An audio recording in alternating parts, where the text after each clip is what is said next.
안녕하세요. 수요 성경 보신 모든 분들을 주님의 이름으로 환영합니다. 제가 잠깐 기도하고 우리 함께 시작하도록 하겠습니다. 살아계신 하나님 감사합니다. 저희들 또 주님 앞에서 주의 말씀 붙잡고 또 말씀으로 힘을 얻고 살아가기를 원해서 저희가 함께 말씀 앞으로 모였습니다. 주의 성령으로 인도함 받는 이 시간 되게 도와주시고 하나님의 깊은 뜻을 깨닫는 생명의 시간 되게 도와주시옵소서. 온전히 의지하고 살아계신 예수 그리스도의 이름으로 간절히 기도드리옵나이다. 아멘. 예, 아침 저녁으로 날씨가 좀 춥습니다. 건강하시길 원하면서요. 우리 이런 모든 상황 가운데 인도하시는 또 호세아서의 주제인 하나님의 사랑, 우리 1절, 3절 우리 함께 찬양하겠습니다.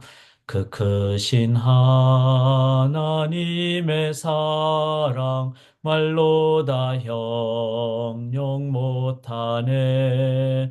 저 높고 높은 별을 넘어 이 낮고 낮은 땅 위에 죄범한 영혼 구하려 그 아들 보내사 화목제로 삼으시고 죄 용서하셨네. 하나님 크신 사랑은 측량다 못하며 영원히 변치 않는 사랑 성도여 찬양하세. 하늘을 두루마리 삼고 바다를 먹물 삼아도 한없는 하나님의 사랑 다 기록할 수 없겠네. 하나님의 크신 사랑 그 어찌 닿을까. 저 하늘 높이 쌓아도 채우지 못하리. 하나님 크신 사랑은 측량 다 못하며 영원히 변치 않는 사랑 성도여 찬양하세. 아멘. 그 하나님의 크신 사랑 때문에 지금까지 왔습니다. 앞으로도 영원토록 인도함 받을 줄 믿습니다. 저희가 호세아서 오늘 두 번째 나누고요. 오늘 이제 호세아서 마무리를 하고 아모스서를 다음 주에 하고 그 다음 주에 아마 아모스서를 하든지 시편을 하든지 그렇게 해서 저희들이 말씀 붙잡고 나아가는 삶을 계속 나가도록 하겠습니다. 또 함께 저희가 성령님 의지하며 말씀 나누기를 원하고요. 지난주일 설교 혹시 기억이 나시는지요? 지난주일은 이제 대강절, 대자란 말은 기다린다. 클 대자가 아닙니다. 기다릴 대자고 강림하심을 기다리는 그래서 애드벤트 이렇게 얘기를 하죠. 그래서 대강절 첫째 주일로 해서 이제 메시아를 기다리는 사람들. 그래서 지난주에는 예수님의 육신의 아버지 요셉에 대해서 요셉을 묵상하면서 요셉은 그렇게 유명한 마리아에 비해서 유명하지 않지만 일상에서의 신앙생활을 한 사람입니다. 이 참 중요하더라고요. 내가 오늘 설거지하고 빨래하고 또 오늘 그뭐 집을 청소하고 내가 만나는 사람들 위해서 기도하고 이런 일상 요셉의 일상 때문에 예수님이 어릴 때 보호를 받았죠. 그리고 요셉이 돌로 이제 그 아내 되는 마리아가 이제 정혼한 여자죠. 그런데 자신과의 관계 외의 것으로 어떤 이제 임신을 했다는 것을 깨달았을 때 당시로서는 그냥 인간적으로는 돌을로 쳐야 되는데 그러지 않고 그 영혼을 살리기 위해서 가만히 끊고자 한 그건 뭐죠? 신앙의 본질을 추구하는 그런 자세였죠.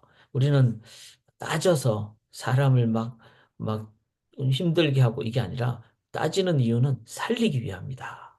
우리가 공의를 위한 것은 그 사람을 죽이기 위함이 아니라 살리기 위함이다.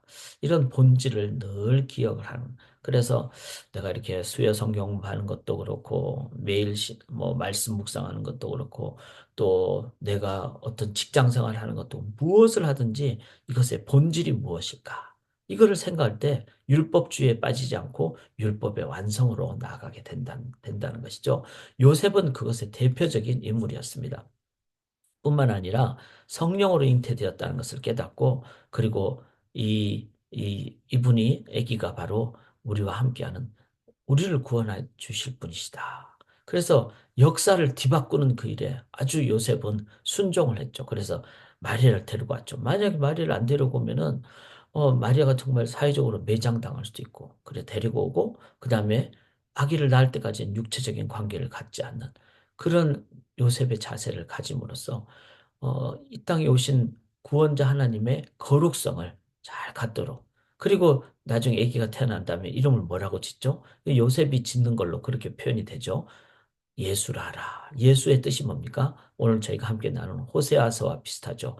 즉 여호와 하나님이 구원자이시다. 예수라는 말은 하나님이 구원이시다. 그거를 요셉은 아기 예수의 이름을 지음으로써 그리고 마리아를 데리고 옴으로써 그리고 육체적인 관계를 아기를 낳을 때까지 갖지 않음으로써 요셉은 하나님의 구원 사역에 동참하는 도구가 되는 그런 삶을 살았습니다. 이거는 믿음이 아니고서는 안 되죠. 즉, 기적을 뛰어넘는 하나님의 구원의 역사를 사역하는데 요셉은 도구가 되었다. 참 그렇게 묵상을 해보니까 이 시대에 우리가 요셉이 되기를 원합니다. 다시 오실 예수님, 재림 예수님을 기억하면서 우리가 날마다 크리스찬으로서 평상 일상에서 진실하게 살고 본질을 추구하며 살고 그리고 주님 다시 오실 때는 영원한 하늘 나라가 건설된다는 것을 믿음과 확신과 순종 가운데 우리가 살아간다면은 이 시대의 요셉이 된다. 자, 제가 퀴즈를 하나 드릴게요. 요셉의 이름 뜻이 뭘까요? 제가 설교 중에 말씀드렸죠. 하나님이 더하신다. God is. 하나님께서 더하신다. 그래서 요셉은 목수로서 평범한 아니면 어쩌면 평범 이하의 사람이었지만 하나님이 더하시는 것을 그는 깨달았기에 그는 정말 구원사에게 귀한 한 도구가 되었습니다. 우리 또한 하나님의 더 덧붙여 주시지 않으시면 우리가 뭐 할 수 있는 게 뭐가 있겠습니까? 1분만 숨 안 쉬어도 헉헉거리는데 하나님이 공기 주셔서 더해 주심으로 우리가 살 수 있다. 이 시대에 요셉으로 살아가시기를 원합니다. 제가 오늘 새벽에 말씀 못 나눴는데 약간 몸이 조금 힘들었습니다. 그래서 이제 원래 오늘부터 아모스서 묵상이 들어갔는데 오늘 이제 그게는 뭐 에돔 족속, 암몬 족속, 뭐 이웃 나라에 대한 하나님 심판이 다 나오죠. 오늘 본문에. 그 다음에 내일 본문을 이제 또 내일부터 아모스서를 함께 계속 나누게 되겠습니다. 그래서 정말 이 시대에 공의에 대한 말을 많이 하는데 성경적인 공의, 성경적인 정의가 무엇일까? 이것을 이제 연말에 저희가 함께 아모스서를 내일 또 새아침 기도회 때 묵상을 하도록 하겠습니다. 호세아서 오늘 마무리하겠는데요. 호세아서는 뭐 내용이 아주 어렵지는 않습니다. 그러나 중요합니다. 이제 북쪽 이스라엘 마지막 어, 왕까지 섬긴 자가 바로 호세아다. 그래서 이제 북쪽 이스라엘이 여기가 위쪽이 북쪽 이스라엘인데 마지막 왕이 호세아인데 호세아도 선지자 이름도 호세아죠. 그래서 멸망하기 직전의 선지자였다. 그러면 뭐 무슨 의미일까요? 우리가 정말 이 하나님의 말씀을 잘 새겨 들을 때 이 심판의 상황에서도 우리가 온전한 바른 자세를 갖게 된다. 이게 바로 호세아서의 주제가 되겠습니다.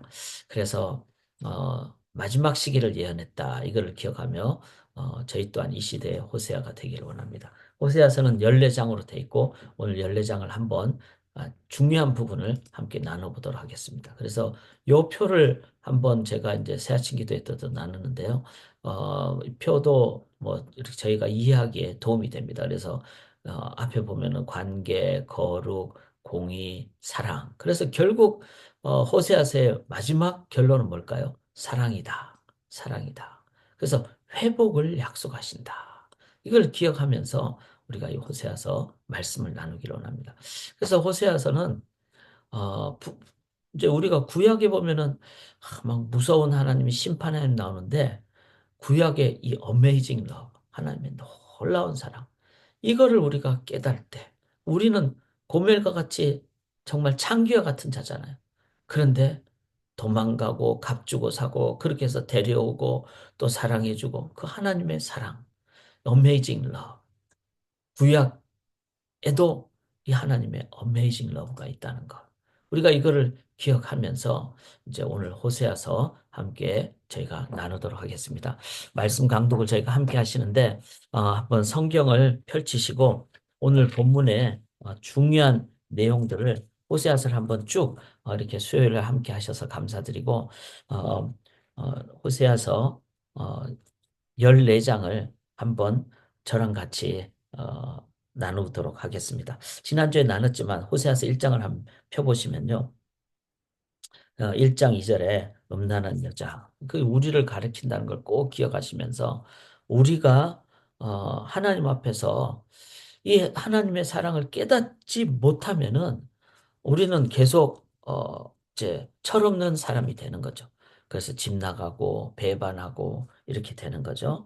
이제 그런 상황임을 우리가 기억을 하는데 그런 철없는 아니면은 하나님을 떠난 그런 범죄한 백성들을 향해서 하나님이 하시는 건 뭐죠? 반드시 심판하신다는 겁니다. 심판. 왜 그렇죠? 사랑하기 때문에 심판하는 겁니다. 그래서 꾸짖고 이런 표현이 많이 나오죠.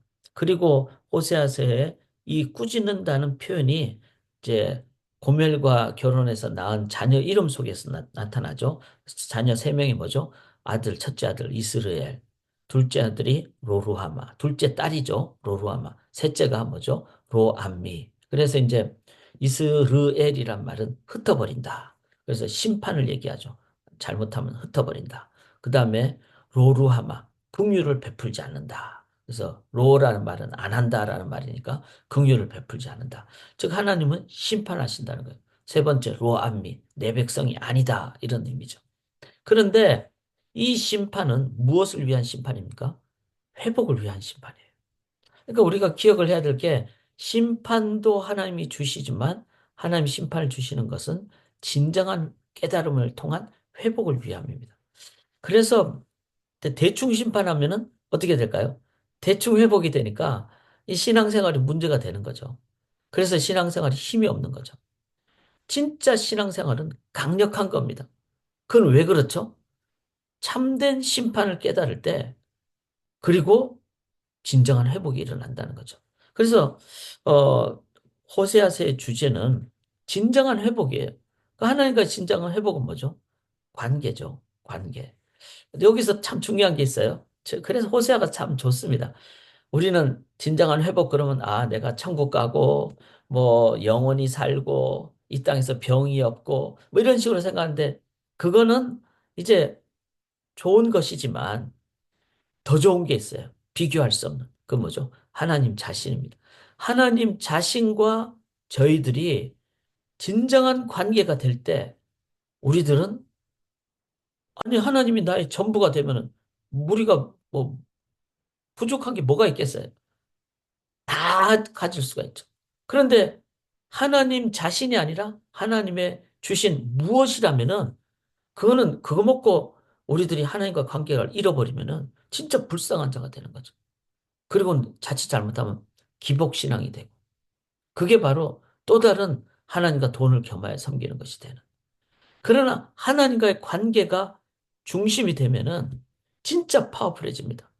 뭐 물질에 대해서도 우리들이 흔들리지 않고 건강적인 부분에서도 그 바울이 그랬잖아요. 내가 3번 기도했는데 내 은혜가 내게 족하다도.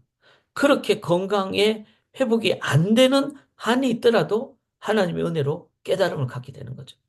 이게 강력한 겁니다. 그래서 그 좀 쉽지 않지만 이 호세아서의 본질을 우리가 깨달아야 되는데 그래서 이제 호세아의 세 자녀 이름 뭐죠? 이스라엘 흩어버린다. 루하마 긍휼이 안 베푼다. 로함이 내 백성이 아니다. 이건 심판을 얘기하죠. 그러나 하나님은 어떻게 얘기합니까? 내가 너희를 회복하리라. 그래서 1장 10절에 제가 몇 번이나 강조를 했어요. 그러나 이스라엘 자손의 수가 바닷가의 모래같이 되어서 헤아릴 수도 없고 셀 수도 없을 것이며 이렇게 말합니다. 전에 그들에게 이르기를 너희는 내 백성이 아니라는 그곳에서 그들에게 이르기를 너희는 살아계신 하나님의 아들들이라. 자, 아들들이라 이거는 뭐죠? 이게 바로 진짜 회복이에요. 진짜 복이에요. 그리고 그 자녀가 된다는 것은 부모님의 전부의 어떤 유산을 받는 거잖아요. 뭐 종은 조금만 받겠죠. 근데 자녀가 된다는 것은 그 이상이에요. 전부 이상이에요. 전부 이상. 이게 바로 진정한 회복이고 이 진정한 회복을 조금 더 10절에 바닷가의 모래처럼 된다 그랬어요. 참 저는 누누이 말씀드리지만 하나님이 이렇게 아들이 된다는 건 질적인 관계 회복이죠. 바닷가의 모래처럼 된다는 것은 양적인 관계 회복이죠. 하나님은 양적까지도 인도를 하신다. 저는 그거를 성경 전체를 보면서 많이 깨닫습니다. 모르겠어요. 제가 틀릴 수도 있어요. 그러나 성경을 보면서 질적 회복을 약속하신 하나님 뿐만 아니라 양적 회복까지 약속하신 하나님. 이거를 한 번 더 저는 좀 보게 됩니다. 사랑하는 여러분, 호세아서의 핵심은요, 질적 회복입니다. 하나님의 자녀가 되는 겁니다. 오늘이 저희 이제 돌아가신 어머님 육주기거든요. 그래서 이제 저희 가족들 이렇게 함께 나누고 뭐 이러는데, 참, 그게 좋더라고요. 어머님을 기억해서 좋기도 하고, 또 하나님 안에서 어머님을 기억하니까 우리 가족 카톡방에 주님 앞에서 어머님 다시 만날 날, 그날을 기쁘게 여기도록 우리가 오늘도 믿음으로 삽시다. 이렇게 격려하게 되고.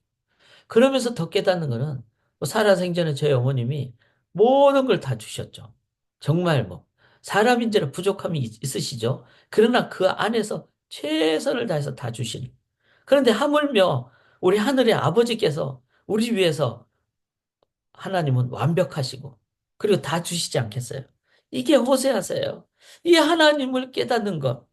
이럴 때 우리들은 어, 호세아의 어메이징한 하나님의 사랑을 깨닫게 된다. 이걸 우리가 기억하고 이걸 위해서는요.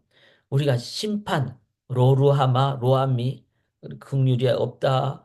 긍휼을 안 베풀어 주실 것이다. 하나님의 백성 아니다. 이런 하나님의 강력한 심판을 우리들이 기억을 해야 돼. 그것이 2장 2절에 논쟁이에요, 논쟁. 논쟁이라는 표현이 몇 번 나옵니다. 이 호세아서를 보시면. 이게 리뷰크, 꾸짖는다. 그 이 시대에 꾸지람이 있어야 돼요.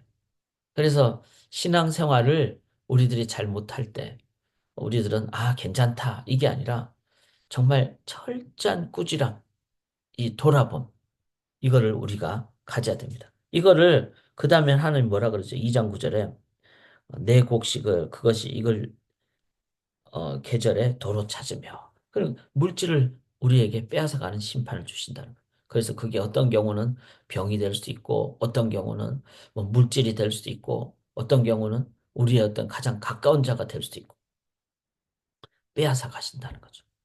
저도 이제 눈이 조금 지금 많이 안 좋아가지고 제 눈 보시면 조금 쉽지 않은데 뭐 육신의 연약함을 계속 가지면서 제가 묵상하는 거는 고쳐주세요 이런 것도 필요하지만 한 번 더 생각을 합니다. 참 이 시대에 하나님 앞에서 우리의 연약함을 보면서 내가 뭘 깨달아야 될까? 이것도 한번 돌아보게 된다는 거죠. 우리의 연약함은 실은 하나님의 에덴 동산에서 하나님 안에서 가졌던 아름다운 그 풍성함 대신에 죄의 삭슨 사망이라는 그런 우리의 연약함. 그래서 육신이 점점 나이가 들고 뭐 병이 들고 이럴 수 있죠. 이런 부분을 늘 기억을 하면서 아, 이거는 창조의 하나님을 떠난 이유 때문이다. 이것도 우리가 기억을 해야 됩니다. 깨닫는 것이 중요하다는 거죠.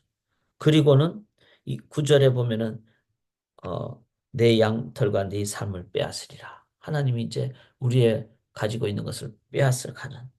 그리고 제일 중요한 것은 10절에 수치를 드러낸다. 즉, 신앙인들이 이제는 수치가 이제 드러나게 되는. 참, 이 시대 좀 그런 시대에 임을 기억을 하게 됩니다. 그러나 회복을 하면요.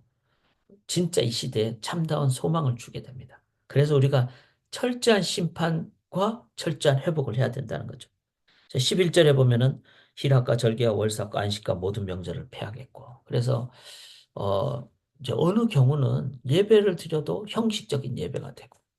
자, 이런 부분을 우리들이 기억을 하면서 참된 회복은 진정한 눈물이 있고 감사가 있고 감격이 있는 예배가 된다. 이것 또한 우리가 기억을 해야만 합니다. 자, 이러한 심판을 우리들이 가볍게 여기지 않기 위해서 해야 되는 게 뭔가 하면은 2장 14절에 거친 들로 데리고 가서 이렇게 표현해요.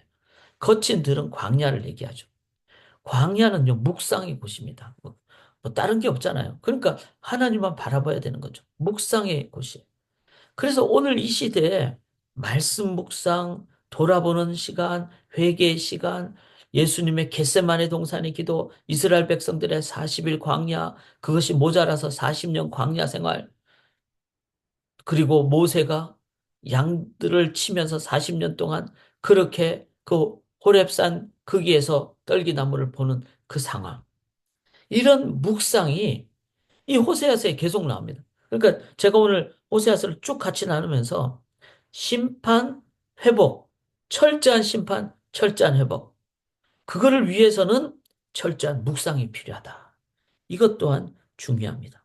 자, 3장, 2장 19절 보시면요. 지난주에도 말씀드렸듯이 공의, 정의, 은총, 긍휼, 20절에 진실. 요 다섯 가지 단어 중요하다고 말씀드렸어요. 공의, 체다카, 정의, 미시파트, 은총, 뭐죠? 헤세드, 긍휼, 라함임. 이거는 되게 중요한 엄마가 태중의 아기와 함께 마음을 나누는 그 긍휼. 그 다음에 진실은 아모나, 에무나 혹은 에메트 이렇게 됩니다. 즉, 이 다섯 가지 단어는 우리 하나님이 우리를 향하신 하나님의 완벽한 회복을 위한 길이에요. 공의가 없으면 안 되겠죠. 그 다음에 이 세상에 분배적인 정의가 있잖아요. 그래서 세상은 막 많이 거꾸로 되거나 많이 이제 디스톨트 그렇게 변질된 그거를 다시 회복하는. 그래서 공의와 정의는 같이 가야 됩니다. 그 다음에 이거를 우리 위해서 대신해 주신 하나님의 십자가의 사랑. 그게 헤세드의 은혜, 은총이죠. 그리고 이것을 행하신 이유는 여기 호세아서에 왜 긍휼, 이 제가 잘 안 보여서 라함임 죄송합니다. 라함임 이 긍휼이 왜 들어갔는가? 지금 이사야서에는 이 라함임이란 단어가 제가 아는 한은 없어요. 이 네 가지 나머지 네 가지는 있지만 그런데 호세아에서는 라함임 긍휼이 있습니다. 이건 왜 그렇죠? 이거는 이 하나님 아버지의 마음 중에 긍휼이 있다는 거예요. 이거를 우리가 깨달을 때 진짜 자녀가 철이 없는 자녀에서 철든 자녀가 되는 거죠. 그리고 그것을 진실함으로, 즉 에메트, 에무나, 즉 아멘, 즉 페이스풀하게 하나님 행하신다. 여기에 이제 다섯 가지지만 실은 라함임 이 긍휼을 여러분들이 꼭 기억을 하시기를 바랍니다. 3장으로 넘어가면요. 이거를 실질적으로 보여주기 위해서 하나님이 호세아에게 너 창녀 고멜을 돈 주고 와서 사라. 이렇게. 또 도망가니까 또 돈 주고 와서 사요. 이게 뭐죠? 예수님을 통한 하나님의 사랑이죠. 그래서 우리가 하나님을 떠나고 하나님을 못 깨달을 때 철없는 여자처럼 되는 거죠. 나를 데리고 오면은 또 도망가 버리고. 이때 공의와 인자와 그 다음에 정의와 그 다음에 진실 마지막에 뭐죠? 라함임. 긍휼을 이 고멜이 깨달을 때 철이 드는 거죠. 그리고는 자녀 이름들이 바뀌어지는. 자, 그래서 하나님은 3장에 보면은 이를 위해서 2절에 보면은 뭐 15개 보리하는 이거 뭐죠? 예수님의 십자가 값이죠. 십자가를 지시고 우리를 사랑하신. 그래서 이 부분에 대해서 우리가 어, 2장 3장 5절에 마지막 날에 여호와를 경외하며 여호와와 그의 은총으로 나아가리라. 이제는 회복이 일어난다. 이거를 우리 하나님께서는 약속을 해주셨습니다. 이를 위하여 우리가 해야 될 게 뭐죠? 4장에 보면은 4장 1절에 하나님을 아는 지식도 없고 이 말은 하나님을 아는 지식 이것까지 이거를 우리들이 그래서 하나님을 아는 지식이 뭘까? 뭐 하나님 지식적으로 안다? 이거를 넘어서 하나님의 얼굴을 구하고 하나님을 힘써 알고 이런 부분임을 기억하면서 호세아서뿐만 아니라 말씀 전체에서 하나님과 인격적인 관계를 회복하는 것.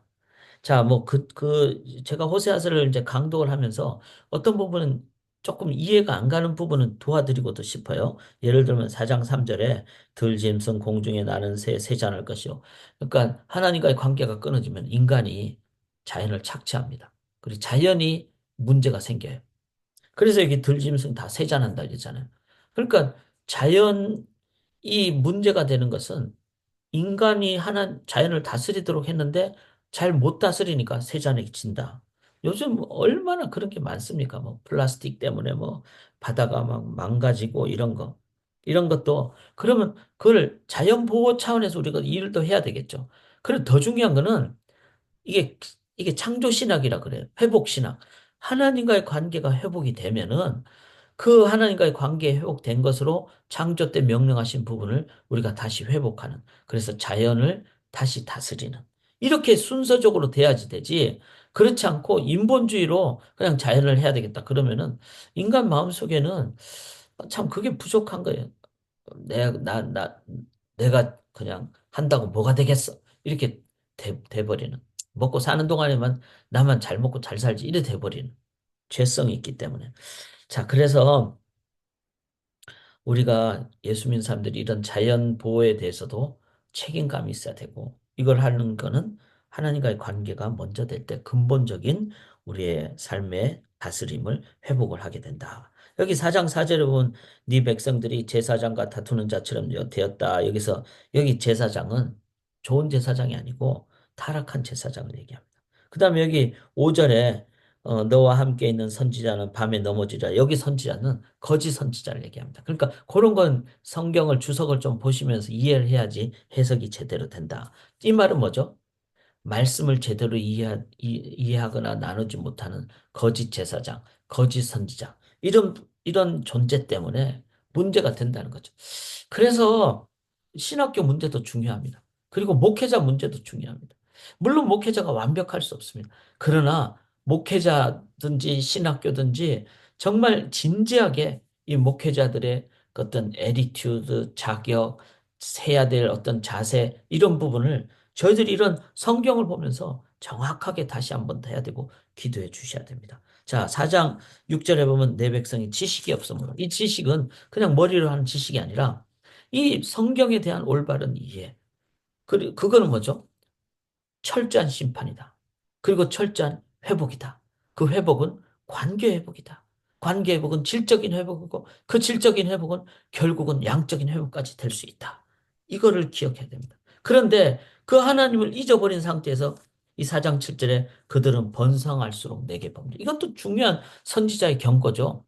하나님 없이 잘 되는 거 있잖아요. 그럼 진짜 복일까요? 벌입니다, 벌. 망하게 된다 그랬어요. 범죄하게 된다 그랬어요. 이 진짜 문제입니다. 여기 이제 호세아서를 보면은 번성에 대한 표현이 많이 나와요. 그런데 많은 경우가 하나님 없이 번성하는 그거는 복이 아니라 벌입니다. 이거 잘 해야 돼요. 많은 교회가 아니면 많은 선교 단체가 초창기에는 막 하나님 의지하다가 번성을 했는데 중심이 하나님이 아니라 그 번성에 초점이 맞춰져 버리면은 그다음에 어떻게 되죠? 범죄예요. 그래서 재산 싸움 하는 거예요. 교회도 마찬가지. 교회가 법정으로 가는 유일한 이유는요. 재산이 많기 때문에 그래요. 그래서 번성이 나중에 악이 될 수 있다는 걸 꼭 기억을 해야 된다는 것입니다. 그래서 8절에 보면 그들이 내 백성의 속죄 제물을 먹고. 그러니까 제사도 예배도 형식적으로 드리게 되고 그렇게 된다는 것을 우리가 기억을 해야 됩니다. 한번 여러분들이 이제 오세아스를 그런 관점에서 쭉 읽어보시면은 여기 이 11절부터는 4장 11절부터는 음행과 묵은 포도주와 새 포도주가 마음을 빼앗느니 이거는 뭐죠? 이방 예배죠. 이방 예배. 그 나무에게 묻고 이거 뭐 나무 막대기를 가지고 주술하고 한국 사회가 주술에 막 사로잡혀 있잖아요. 이거는 하나님과 인격적인 관계가 없으니까 주술의 최대의 목적은 뭐죠? 나 잘 먹고 잘 사는 것 때문에 그래요. 그러니까 굿도 하고 그러는 거잖아요. 부적도 붙이고. 왜냐하면 화를 면하려고. 그건 다 자기 잘 되려고 하는 거예요. 거기에는 번성할수록 범죄가 더하는 거죠. 그 결과 어떻게 됩니까? 14절에 보면은 있는 남자들로서 창기와 함께 나가며 음부와 함께 희생을 드림이니라. 참 여기에 이제 성적인 타락까지 가게 되는 그래서 참된 심판을 위해서는 호세아가 하나님에 의해서 뭘 얘기하죠? 철저한 타락을 얘기합니다. 그러니까 타락의 엄청난 아픔을 얘기해요. 그래야 철저한 회개가 일어나게 되겠죠. 자, 5장, 오장 보면은, 어, 여기 6절에 그들이 양떼와 소떼를 끌고 여호와를 찾으러 갈지라도, 막, 제사는 막 엄청나게, 뭐, 외적으로 화려하게 드리죠. 그러나 그 속에는 온전한 하나님과의 관계가 없기 때문에 타락을 하는. 그래서 10절에 보면은, 유다 지도자들은 경계표를 옮기는 자 같으니. 경계표를 옮긴다는 거는 뭐죠? 이거는 영적 타협을 얘기해요. 그래서 내 마음 중심이 하나님 대신에 다른 것으로 가고, 그리고 부조리 하게 되고, 그 다음에 변질되게 되고, 이제 이렇게 되는 것을 우리들이 보면서, 그래서 선지서를 저희들이 읽을 때, 우리 자신을 보면서 철저한 회개를 저희들이 하나님 앞에서 드리는. 자, 그래서 5장, 4장 중반부부터 5장 하반부까지는 철저한 타락의 모습을 얘기하고 그랬을 때 5장 15절에 그들이 그 죄를 뉘우치고 내 얼굴을 구하기까지 내가 내 곳으로 돌아가리라. 자, 죄를 뉘우치는 것 이꼴 하나님의 얼굴을 구하는 것 이렇게 얘기를 했어요. 자, 우리의 삶에 내가 죄를 뉘우친다는 것은 뭘 의미할까? 하나님 외에는 철저하게 아무것도 안 됩니다. 자, 저희들이 하나님 이것도 주시면 좋겠습니다. 이거는 하나님의 얼굴이 아니라 하나님의 다른 걸 구하는 거예요. 그럼 뭐죠? 그거 받으면은 나 또 하나님 떠나겠습니다. 이런 거잖아요. 하나님의 얼굴을 구한다는 건 뭐죠? 내 얼굴 똑바로 봐. 이 뭐죠? 하나님과 인격적인 관계를 갖는다는 걸 의미합니다. 세상과 나는 간 것 없고 구속한 주만 보이는. 그래서 하나님 앞에서의 단독자가 되는. 그리고 하나님만 바라보는. 그래서 이 철저한 회개는 반대로 철저한 하나님과의 관계 회복이 온다는 것을 의미한다는 거죠. 여호와의 얼굴을 구하는 것. 그래서 6장에 유명한 여호와께로 돌아가자. 그 다음에 2절에 그의 앞에서 살리라. 3절에 여호와를 알자. 힘써 여호와를 알자. 이게 하나님과의 철저한 관계 회복을 우리들이 갖는 것이 이제 철저한 심판을 넘어 철저한 회복으로 나아가는 과정이다. 즉, 나는 하나님과 인격적인 관계를 갖는가. 여기 6장 6절에 나는 인애를 원하고. 이거는 뭐죠? 하나님과의 사랑을 원한다는 거죠.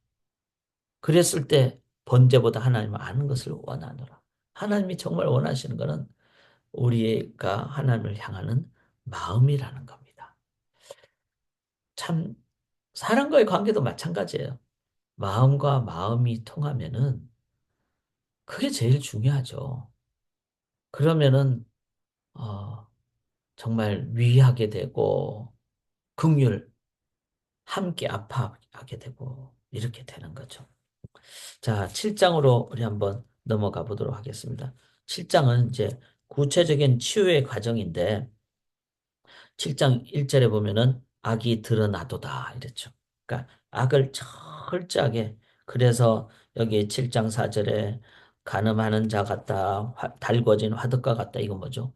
막 욕망이 막 뜨겁게 되는 그런 걸 얘기를 합니다. 그래서 이제 여기 그런 내용이 계속 나와요. 7장 6절에도 아침에 피우는 불꽃 같도다. 그러니까 처음에 아침에 밥을 하기 위해서 불을 확 해야 되잖아요. 그것처럼 이 죄를 향한 마음은 이렇게 뜨겁다는 거예요. 이 죄가 그만큼 우리로 하여금 막 삼키는 그런. 그래서 7장 7절에 그들이 다 화덕같이 뜨거워져서 그 재판장들을 삼키며 그들의 왕들을 다 엎드려지게 하며 그들 중에는 내게 부르짖는 자가 하나도 없도다. 즉, 이 세상에 그 마귀가 주는 먹음직도 하고 보암직도 하고 담스럽기도 하는 그것이 우리 속에 들어와 버리면은 그 죄악의 아주 그냥 그 뜨거움, 죄악이 갖는 아주 그냥 강력함, 이게 우리 속에 있게 된다는 거예요. 그런데 그 죄악이 강력하면 어떻게 되죠? 7장 8절에 뒤집지 않은 전병. 자, 이 전병이라는 것은 뭐 떡이잖아요. 떡인데 떡이 한쪽으로 이렇게 딱 이렇게 달구면은 어느 정도 지난 다음에 뒤집어 가지고 그 다음에 또 이렇게 the other side 다른 쪽을 이제 구워야 되잖아요. 근데 뒤집지 않고 계속 놔두면 이쪽 어떻게 해? 타버려요, 타버려. 타버리고 이쪽은 뭐죠? 아직 그냥 설익은 거예요. 이게 뭐죠? 혼합이라는 거예요. 한쪽은 완전히 새카맣게 타버리고 한쪽은 설익은. 이게 혼합적인 거. 신앙에 이게 제일 문제가 된다는 거죠. 자, 혼합된 그런 뒤집지 않은 전병, 한쪽이 새까맣게 된, 뭐, 여러분들이 뭐 전을 굽든지 떡을 굽든지 하다가 그렇게 되면 어떤 거죠? 그거 버려야 되잖아요. 그거 먹다가 암 걸려요. 그거 먹다가 속 다 버립니다. 하나님도 믿고 다른 것도 믿고. 그런데 다른 것은 마귀가 재미도 없는 것을 주겠어요. 막 뜨거운 걸 준다는 거예요. 재밌는 걸 준다는 거예요. 먹음직도 하고 보암직도 하고. 그렇기 때문에 그게 이제 넘어가 버리게 되는. 그런데 그 결국은 나중에는 버림받음을 갖게 된다는 거죠. 그래서 버림받는 이 자가 어리석다. 11절에 비둘기 같이 지혜가 없다. 이건 어리석다는 것을 얘기를 하고 14절에 성심으로 나를 부르지 아니하며. 그러니까 이제 형식적이 되는 거죠. 형식적이 되고 그다음에 15절에 내가 그들 팔을 연습시켜 힘있게 하였으나 그들은 내게 대해 악을 꾀하는도다. 주신 어떤 힘으로 하나님 섬기지 않는 쪽에 그렇게 해버리는. 결국은 저 사람들은 하나님도 믿는데 저들의 삶에는 하나님 아닌 다른 것을 추구하더라. 그러면 어떻게 되죠? 7장 마지막 절에 애굽 땅에서 조롱거리가 된다. 즉 믿지 않는 사람들한테 조롱거리가 된다는 거죠.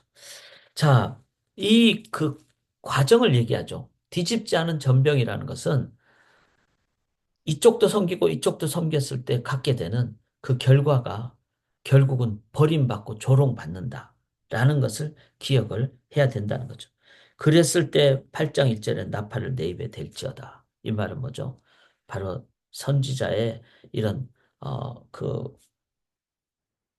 외침, 이런 외침을 선지서를 통해서 우리가 받기도 하고 우리가 또한 세상을 향해서 우리 자신을 향해서 외쳐야 된다는 거죠.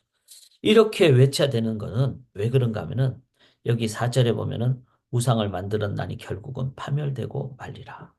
결국은 우리가 하나님도 섬기고 다른 것도 섬기면은 그건 하나님도 안 섬기는 것이기 때문에. 그리고 다른 것은 나한테 진짜를 주지 못하잖아요. 아무리 뭐 육신의 정욕이 우리한테 뭘 주겠습니까? 궁극적인 건 못 주잖아요. 그러니까 결국 그것이 나를 살리지를 못해요. 그러니까 버림받게 된다는 거예요. 이거를 나팔을 불라는 거예요. 8장 7절에 그들이 바람을 심고 광풍을 거둘 것이라 심은 것이 줄기가 없으며 자 열심히 심었는데 줄기가 안 나와요. 이삭은 열매를 맺지 못하고 뭐 이삭을 했는데 안에 보니까 그냥 구멍만 딱 있어요. 그러니까 안에 알맹이가 없는 거예요.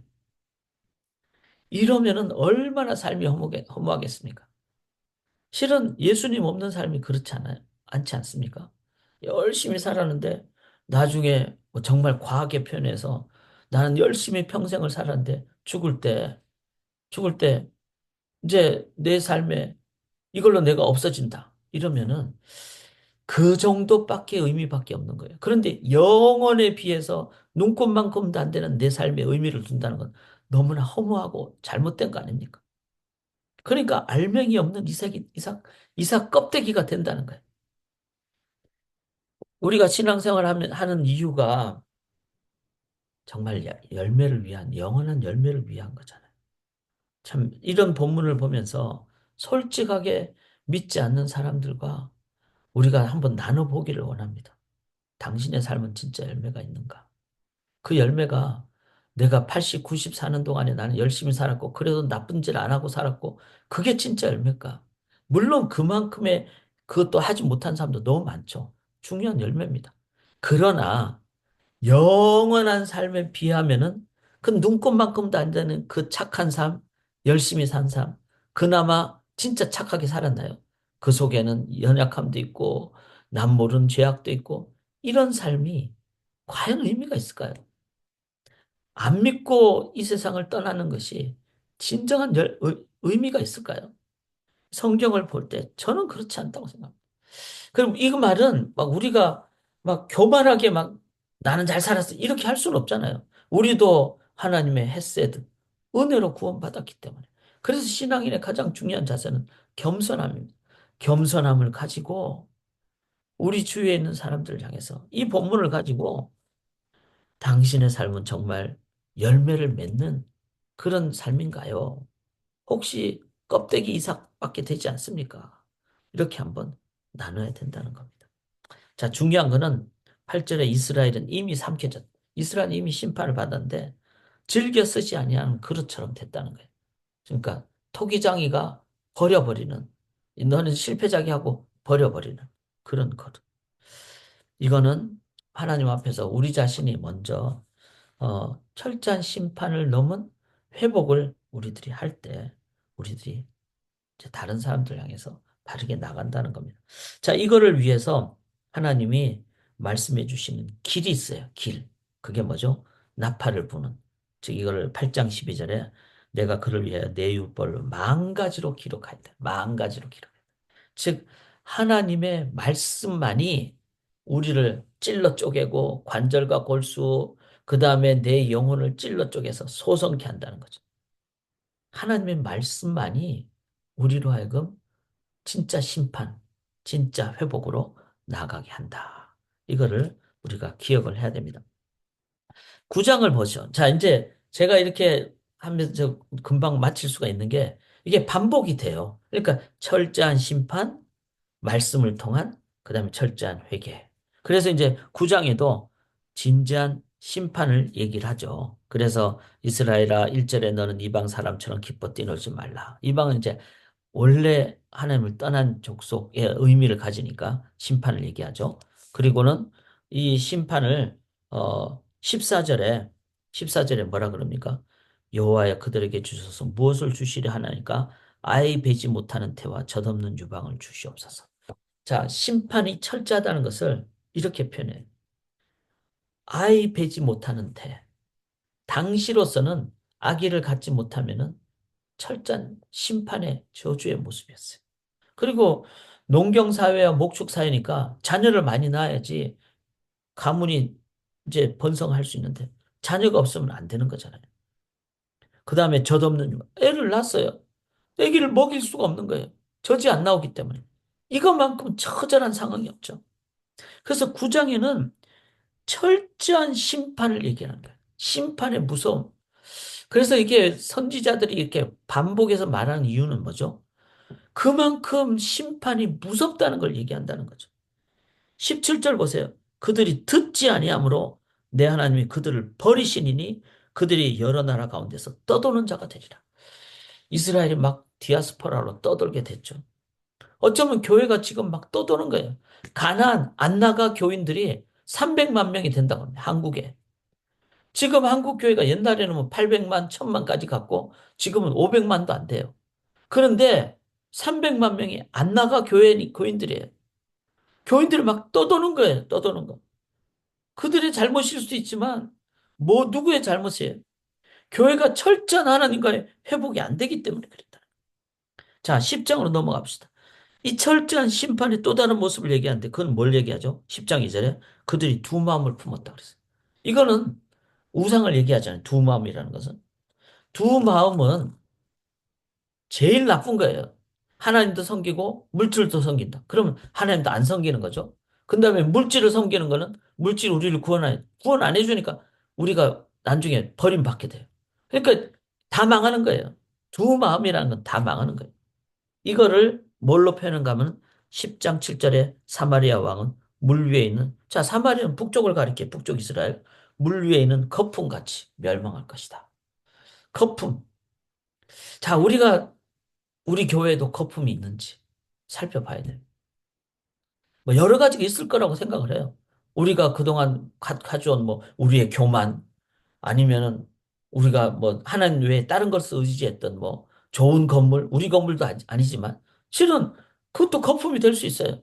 하나님이 어느 순간 이 교회 건물 이제 떠나라. 그러면 언제라도 떠날 준비를 해야 돼요. 왜? 두 마음이 아니니까. 건물이 아니고 물질이 아니고 외적인 것이 아니고 하나님 한 분밖에 없습니다. 이게 돼야지 건물이 있어도 그를 우상처럼 여기지 않게 되는 거죠. 우리 속에 거품, 내 개인의 삶의 거품. 그래서 저는 외모가 잘난 것도 아니고, 뭐 키가 큰 것도 아니고, 저처럼 거품이 없는 사람 좋은 것 같아요. 뭐 능력이 많습니까? 거품. 어떤 거든지 거품이 있는 부분을 제거해야 돼요. 아, 나는 부족합니다. 이것도 거품이 될 수도 있어요. 지나친 겸손은 거품이에요. 하나님만 바라보고 하나님만 의지하고 이렇게 나아가는 어떤 종류든지 거품을 한번 잘 볼 수 있기를 원합니다. 그 다음에 12절 보면 너희가 자기를 위하여 공의를 심고 인애를 거두라. 너희 묵은 땅을 기경하라. 이거 또 다른 의미의 거품이에요. 전통적으로 묵은 땅은 뭐죠? 이때까지 이렇게 해왔으니까. 그런데 그 묵은 땅은 하나님 아닌 다른 것이 계속 전통으로 있으면 율법주의에 되기가 쉬워요. 그래서 묵은 땅은 뒤집어 엎어야 돼요. 그래서 우리가 전통보다 더 중요한 건 복음입니다. 이게 참 중요해요. 목회자들이 목회를 잘 하다가 나이가 들면은 어느 순간 묵은 땅이 돼버리기가 쉬워요. 그리고는 변질이 돼요. 그래서 초반기를 막 열심히 하다가 어느 막 좀 어느 정도 은퇴하기 직전이 되면 묵은 땅이 돼가지고 막 소위 말해서 이제 막 뒤집지 않으면 안 되는 딱딱해진 그런 목회자들이 참 많을 수 있고. 그래서 이런 걸 보면서 저 자신도 묵은 땅을 기경해야 되겠다. 이런 생각을 한다는 거죠. 자, 11장으로 넘어가 봅시다. 자, 하나님이 이제 계속 반복되죠. 혹독한 심판을 기억을 해야 돼요. 묵은 땅, 너네들은 거품이다. 두 마음을 품으면 안 된다. 이렇게 얘기하고. 그 다음에 그것을 깨닫는 것은 말씀이라는 것. 그리고 말씀을 통해서 하나님은 온전한 회복을 주신다는 것. 이 모든 것에 왜 이렇게 하십니까? 하나님 왜 이렇게 막 혹독하게 심판을 하시고, 그리고 하나님이 왜 회복을 주십니까? 그거는 11장에 내 아들을 이렇게 표현했다는 거예요. 아들. 우리가 종이 아니기 때문에, 자녀이기 때문에 그래요. 참 그렇더라고요. 그렇잖아요, 여러분. 우리가 살면서 내 자녀가 어려우면은 부모로서 절대로 가만히 있지 않죠. 오늘 이제 제 둘째 아들이 다시 이제 노스캐롤라이나로 돌아갔어요. 돌아가는데 제가 뭐 해준 게 뭘까요? 용돈 좀 주는 거예요. 뭐 밥 해주는 것도 잘 못하고 이러니까. 그래서 용돈을 좀 주는. 왜? 아들이기 때문에. 밥이라도 좀 사 먹으라고. 그렇게. 그래서 하나님이 우리를 어떻게 대하시는가? 무슨 관계인가? 종으로 삼지 않는다는 거예요. 자녀로 삼는다는 거예요. 참 위로가 되시죠? 자, 12장으로 넘어가 봅시다. 자, 11장의 핵심은요.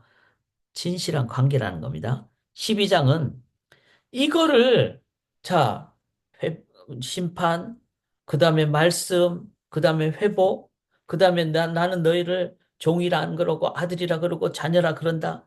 이런 거를 우리가 어떻게 해야 될까요? 품어야 된다는 거예요. 품어야 된다. 그래서 12장 2절에 여호와께서 이러한 논쟁하시고, 논쟁은 너 remember 하라, rebuke, 꾸짖는다, 이것 좀 깨달으라 이런데 뭘 깨닫는다는 거죠?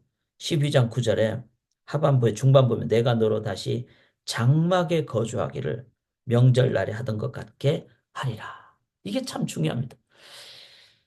이거를 하나님의 자녀가 된 것을 좀 깨닫기 위해서 우리가 가져야 될 과정이 있어요. 그게 뭔가 하면 장막에 거주하는 것. 여기서 명절날은 뭐죠? 초막절을 얘기합니다. 자, 이스라엘 백성에게 하나님이 가나안 들어가기 전에 너희들 분명히 가나안 들어가면 잊어버릴 것이다. 그래서 가나안 들어가도 이 명절을 지키라. 초막절을 지키라. 초막절은 뭐죠? 광야를 기억한다는 거예요.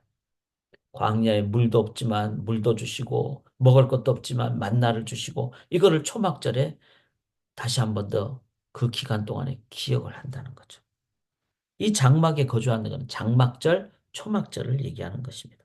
사랑하는 여러분, 그런 의미로 우리가 매일 새벽마다 새아침 기도하는 이유가 있다고 저는 생각해요. 그거를 시간을 정해놓고 해야지 우리는 인간이기 때문에 게으르기 때문에 이걸 지킬 수가 있는 거고. 그런 의미로 잘 지킬 때 아침에 30분, 뭐 40분 묵상하는 장막절을 갖는 거죠. 이제 연말이 되면은 휴가 기간이 좀 있을 수 있잖아요. 그때도 하나님 앞에서 장막절을 갖는 거예요. 교회 오셔가지고 한 시간이든 기도하시고 내가 며칠부터 며칠까지는 묵상의 기간을 갖겠습니다. 이런 시간을 가지셔야 된다는 겁니다. 그럴 때 하나님 앞에서 한 번 더 기억을 하게 돼요. 그래서 뭐 호세아서를 14장을 읽는다든지 또 요한복음을 읽으신다든지 이렇게 하실 때 우리들이 힘을 하나님의 그 사랑을 깨닫게 됩니다. 자, 13장으로 넘어가 봅시다. 13장에서는 이거를 장막절을 다시 한 번 더 얘기하는데 5절에 보시면은 내가 광야 마른 땅에서 너를 알았거늘. 광야는 하나님을 만나는 곳이죠. 구름과 불기둥으로 우리는 하나님만 바라보게 되고 또 인도하시는 하나님을 만나는 곳이 되고 그게 장막절이죠. 이제 그렇게 우리가 나아갈 때 6절에 보면 그들이 먹여준 대로 배가 불렀고 배가 부르니 그들의 마음이 교만하여 이로 말미암아 나를 잊어는. 근데 광야를 제대로 이해하지 못했죠. 그래서 그들이 그냥 먹는 것에 초점 맞추고 막 이렇게 되니까 잊어버린 거, 하나님 잊어버린 거. 그래서 이것도 호세아서에 반복돼 나옵니다. 배부르는 것이 복이 아니라는 거예요. 여로보암 2세 때 얼마나 강했습니까? 그게 복이 아니라는 거예요. 지금 이 시대는 제가 생각할 때는 이 호세아의 이 말씀을 기억을 해야 됩니다. 배부른 시대예요. 그렇기 때문에 오히려 벌 받는 시대일 수도 있다는 거. 다 빼앗아 갔을 때 우리가 그때 뭐 하나님 철저하게 막 찾아오고 막 이렇게 되는. 그래서 14절을 보시면은 내가 그들을 수월의 권세에서 속량하며 수월로 내려갈 수 있다는 것도 기억하시고 그러나 하나님이 우리의 관계가 있는 아버지 우리를 자녀로 삼아 주신 분이시기 때문에 우리를 인도하여 내신다. 그런 하나님임을 기억하면서 이제 호세아서 전체를 이제 철저한 심판, 배부르는 것이 하나님의 벌이 될 수도 있다는 것, 그리고 그 철저한 심판에서 하나님이 원하시는 건 철저한 회복이다. 그 철저한 회복은 하나님이 전부가 되는 것이다. 이 과정을 잘 중간에 하기 위해서는 말씀을 주셨다. 말씀. 그리고 이 말씀을 우리가 뭘 하는 게 필요하다? 장막절 묵상하는 게 필요하다. 그래서 14장이 이 모든 과정을 마지막으로 호세아가 뭘로 결론을 짓는가 하면은 14장 2절 보세요.